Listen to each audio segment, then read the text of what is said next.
the Wiaa Girls Basketball State Tournament Bracket Reveal Show. We keep it rolling with Division III and starting in Sectional 1. The number 1 seed goes to Baldwin Woodville, members of the Middle Border Conference. They will wait and face the winner of 9-seeded Barron and 8-seeded Hayward. The 5 seed goes to Northwestern. They will meet 12-seeded Spooner. The winner of that game will face the 4 seed in Prescott. On the other side, 3-seeded Amory receives the bye. They will wait and face the winner of 11-seeded Ellsworth and 6-seeded Somerset. The number 7 seed is Osceola. They will meet 10-seeded St. Croix Falls, and the winner of that matchup will meet 2-seeded St. Croix Central. Another number 1 seed is out. That is the Dunn St. Croix champs of Elkmount. They will wait and face the winner of the 8-seed Stanley Boyd and 9-seed Viroqua. And then the 4 seed goes to Bloomer, who will meet 5-seeded Arcadia. On the other side, Mauston, the 3 seed, will face the winner of number 11 Gil Ettrick Trempolo and 6-seed Altoona. For the 7-10 meeting, Adams Friendship is the 7 seed taking on Black River Falls, and the winner will meet 2-seeded Wisconsin Dells. Well, Elkmount is one of the top teams in Sectional 1. The Mounders were 1 win away from state last year. They're hoping to take the next step. Our Nick Tabbert caught up with Mounders head coach Jordan Kongshog.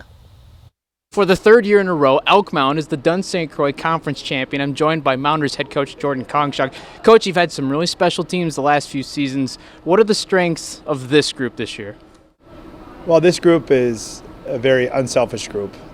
They pass the ball well, they get along, they care for one another, they play for one another, and they work really hard on the defense end. And so I'm just real proud of the season we've had so far, and we're looking forward to the tournament. What's going to be the key for you to make a deep postseason run? The biggest thing always for us is our ability to defend. Some nights shots don't go in, and that's just the way it is, but if you continue to guard, you have a chance. Every game's intense. Every game is a battle. Every game, there's going to be some nerves, and I think the teams that are able to manage those emotions are the teams that usually do well in the tournament, and we've had some experience playing some big games, and I'm hoping that will help us as we get ready to go here. Coach, we wish you the best of luck, and hopefully we'll see you at state this year. Thank you. Appreciate it. All right, thank you, Nick. Thank you, Coach. Let's get to Sectional 2 in Division 3. The number 1 seed is Wittenberg-Burnham Wood.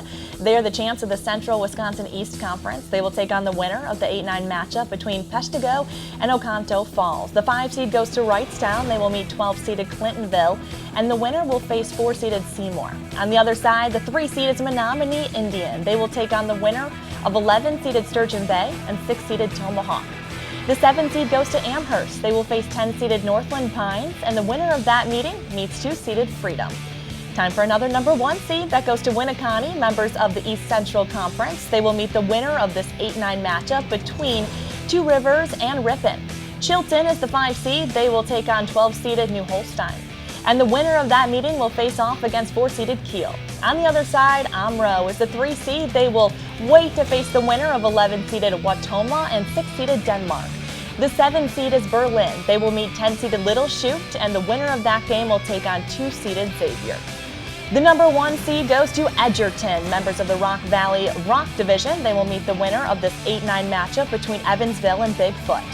To the 4-5 matchup, it's number 4 Turner taking on 5-seeded Lodi. On the other side, Prairie du Chien is the 3 seed. They will wait to face the winner of River Valley and Dodgeville in the 6-10 meeting. The 7 seed goes to Broadhead. They will match up against 10-seeded Richland Center, and the winner will face number 2 Platteville. The defending Division 4 champions of Laconia receiving the number 1 seed in Division 3 this year. They will wait and face the winner of this 8-9 matchup between Winnebago Lutheran and Mayville. Then it's 5-seeded Lakeside Lutheran up against 12-seeded Campbell Sport. The winner takes on 4-seeded Lake Country Lutheran. On the other side, number 3 Watertown Luther Prep facing the winner of 11-seeded Lake Mills and 6-seeded Columbus. The 7 seed goes to North Fond du Lac. They will take on 10-seeded Whitewater, and the winner meets East Troy, who is the 2 seed. Let's talk more about Laconia, the back-to-back Division 4 champions moving up a division this season, ranked 3rd overall. Daisha, why do you think this team could three-peat potentially? Well, because they've done it twice already, right? So they have the experience, they're well coached.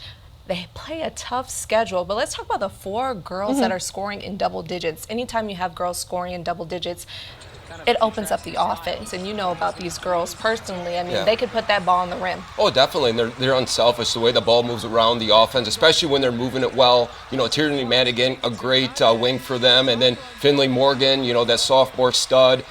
Peyton Morgan, her sister, and then Aubrey Leonard. You know, talk about all 4 of them. Like, they're the reason why, especially last season into this season, where they're at, and you know they're going to make a good run for sure again this season because those 4, along with the rest of the team, they know how to play, and it's going to be exciting to see. It'd be special to show you can do it in both divisions. Definitely. Too, right? Absolutely. All right, let's keep it going.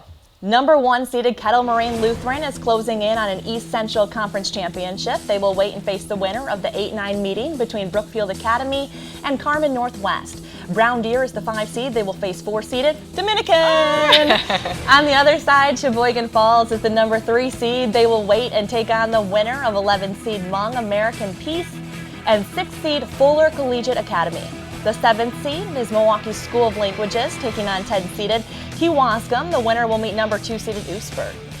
The final number 1 seed goes to Catholic Memorial. Members of the Classic 8 Conference, they will face the winner of 8 seeded St. Francis and 9 seeded Shoreland Lutheran. The 5 seed goes to Mesmer, and they will take on 4 seeded Racine St. Catherine's. The number 3 seed is St. Thomas More. They will take on 6 seeded Cristo Rey Jesuit. The 7th seed goes to St. Anthony. They will meet Racine Lutheran, who is the 10 seed. And the winner of that game faces number 2 Milwaukee Academy of Science. With Division 3 in the books, when you both look at the top 2 teams, in Oostburg and Kettle Moraine Lutheran in this final sectional, it's a tough one. What stands out about those 2 teams? Extremely tough. A word stands out to me, and that's hunger. Okay. So last year, Oostburg had an early upset exit, and I think that game has stuck with them. I think all summer, and you've seen all season, they've been playing hard every game. Of course, they have that stud of a freshman who's balling out. Yeah, Kinsley Ketterhagen. Yeah. Younger sister to Addie and Riley, and that's what makes them so tough. And you know they've won 21 or at least 20 straight games. Wow.